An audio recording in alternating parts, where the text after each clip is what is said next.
네, 오늘의 분노 유발자 주제입니다. 여전히 안전 빨간불, 우회전 보행자 교통사고입니다.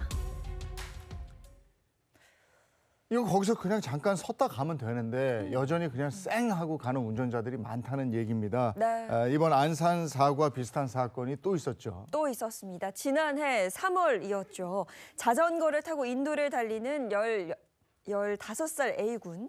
보행자를 피해서 차도로 나섰다고 하는데요. 자, 지금 영상 나오고 있죠. 그때 이제 우회전하던 대형 버스와 부딪히면서 이 A군이 쓰러집니다. A군은 크게 다쳐 병원으로 옮겨졌는데요. 안타깝게도 끝내 숨지고 말았습니다. 너무 안타깝네요. 사람들이 많아서 잠깐 차도에 나선 때 찰나에 우회전 버스에 치이고 말았습니다. 네, 사고 당시 버스를 기준으로 사거리 직진 신호는 빨간불이었습니다. 이런 경우에 버스는 차량 정지선에서 일시 정지한 뒤에 주변을 살피고 우회전을 해야 하는데요.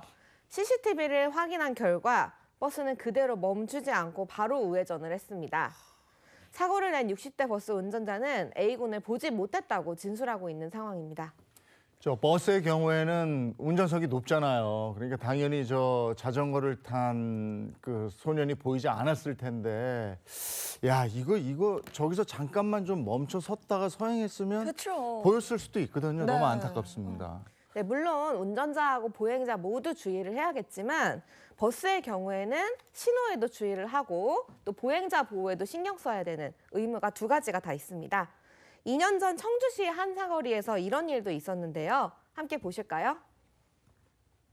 자, 한 여학생이 횡단보도를 건너고 있는데 버스가 오죠. 근데 다행히 피한 것 같은데. 네, 길을 건너는 여학생 보지 못하고 지나치려 했는데 바로 이 장면입니다. 자칫하면 대형 사고가 날 뻔한 상황에서 정말 구사일생으로 여학생이 버스를 발견하고 황급히 피하면서 사고를 면할 수 있었습니다. 여학생은 보행자 신호에 맞춰서 건너려고 했는데 이렇게 우회전하는 버스가 그냥 그 속도로 오는 거예요. 만약에 발견하고 여학생이 피하지 않았다면 또 큰 사고가 날 뻔한 그런 장면을 우리가 봤습니다.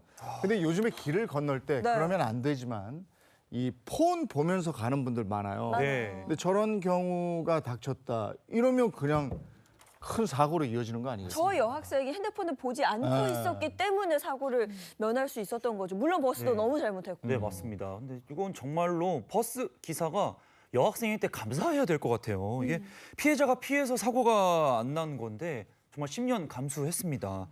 이게 관성으로 우회전하시는 버스 기사님들 좀만 멈춰줬으면 하는 마음이고요. 그런데 변호사님, 방금 전에 사고가 날 뻔한 그런 사건을 보셨는데 이런 사건은 혹시 처벌이 가능한 게 있나요? 네, 형사처벌까지는 아니더라도 신호 위반이나 보행자 횡단 방해만으로도 도로교통법상 범칙금이 부과될 수가 있고요. 이 영상 속에서는 다행히 여학생이 다치지는 않았는데 만약에 교통사고를 피하기 위해서 넘어진다거나 피하려는 과정에서 뒷걸음질을 치다가 다친다거나 하는 경우에는 이 또한 교통사고로 분류를 해서 교통사고 처리 특례법 위반으로 처벌이 가능합니다. 네, 보행 신호의 길을 건널 때 물론 보행자도 주변을 살피고 주의를 해야겠지만 사실 앞서 본 영상처럼 이렇게 큰 차가 버스가 이렇게 밀고 들어올 경우에는 이거 정말 위험하거든요. 특히 좀 빠른 대처가 어려운 어린이나 또 노약자들의 경우에는 정말 큰 사고로 이어질 수 있습니다. 이 보행사고가 번번이 일어나는 지점, 이게 우리가 저 교통섬이라고 얘기하는 데 있잖아요. 네. 이렇게 건널목이 있고 요 중간에 왜 도로 중간에 요만하게 왜 삼각형 모양 주로 많은데 그런 곳이 있단 말이에요. 근데 이와 관련해서 사고도 많이 있습니다. 네, 당시 보도됐던 뉴스 영상을 좀 보시면요. 한번 보시죠. 자, 횡단보도를 건너는 여성이 있는데요. 그런데 아주 빠른 속도로 달리는 차량과 이렇게 부딪히고 맙니다. 여성은 차량에 10m가량 끌려가다 도로에 떨어졌습니다. 우회전하던 SUV 차량에 치인 70대 여성 보행자 병원으로 옮겨졌지만 결국 숨지고 말았습니다. 저렇게 되어 있는 곳이 서울 시내만 해도 굉장히 많거든요. 교통섬이라는 게 보통 제가 봤을 땐 삼각형 모양으로 많이 있었고 그 인도 부분을 말하는 거죠. 네, 맞습니다. 교통섬은 교차로에서 우회전하는 차량이 원활하게 빠져나갈 수 있게 설치한 삼각형 모양의 블록입니다. 보행자들은 횡단보도를 건너기 전까지 이곳에 서서 대기를 하게 되는데요. 여기에 가드레일 같은 안전시설이 존재하지 않고 또 운전자 입장에서는 교통섬이 잘 보이지 않기 때문에 사고 위험이 크다는 지적이 그동안 계속되어 왔습니다. 그런데다가 또 운전자들이 주의 의무를 소홀히 하게 될 경우에는 사고 위험이 더 커지는 거죠. 교통섬과 연결된 저 횡단보도 지금도 보시고 있습니다만은 저기에는 이렇게 짧아요. 네. 그래서 신호등이 없죠. 네. 그러니까 언제라든지 사람들이 건너다니라고 저렇게 한 거예요. 왼쪽 오른쪽 이렇게 보고 건넌단 말이죠. 근데 저렇게 그냥 불쑥 가버리면 큰 사고 나죠. 저 잘 지키셔야죠, 저기서는. 예, 맞습니다. 교통섬 앞에는 정지선이 설치돼 있어서 운전자는 정차 후 통행 여부를 확인한 뒤에 통과를 해야 하지만 이 운전자는 우회전 시 일시정지 신호를 지키지 않았고요. 또 사고 당시 놀라서 브레이크 대신에 가속 페달을 밟았다고 진술했습니다. 네, 그런데 보행자를 미처 보지 못한 우회전 사고도 있거든요. 그런 교통사고에 대해서는 어떤 처벌이 내려질까요? 네, 물론 고의로 낸 사고는 아니지만 사람이 사망했는데도 집행유예에 그치는 경우가 많았습니다.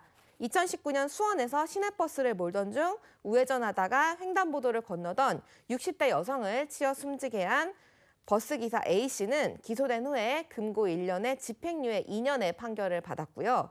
2018년 수원시의 한 교차로에서 광역버스를 몰고 우회전하다가 자전거를 타고 횡단보도를 지나던 8세 여아를 들이받아 숨지게 한 버스기사 B씨 또한 금고 6월에 집행유예 2년을 선고받았습니다.